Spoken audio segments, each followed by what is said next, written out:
కేసులో అద్దేపల్లి జనార్దన్ చేసిన సాక్ష్యంతో జోగి రమేష్ని అరెస్ట్ చేయాల్సిన అవసరం ఎంతైనా ఉంది. ఆయన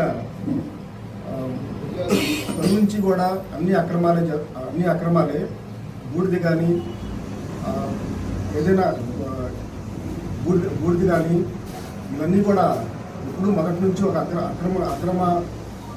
అక్రమార్జంతోనే ఆయన ఒక నాయకుడిగా ఎదిగాడు.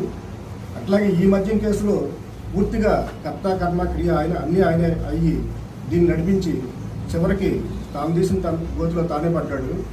కాబట్టి ఆయన మాజీ మంత్రి అనే కంటే కూడా అంటానికి కూడా చాలా సిగ్గుచేయడం అన్నమాట. ఎందుకంటే మా సామాజిక వర్గంలో ఎంతోమంది మంత్రులు, ఎంతోమంది నాయకులు చాలా గౌరవప్రదంగా తిరిగారు 2 తెలుగు రాష్ట్రాల్లో కూడా.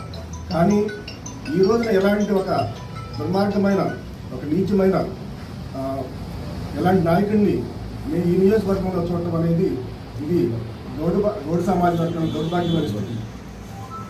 కాబట్టి ఈ మద్యం కేసులో ఖచ్చితంగా జోగి రమేష్ అరెస్ట్ చేసి తీరాలి. ఇది ప్రజలందరూ కూడా గమనిస్తున్నారు.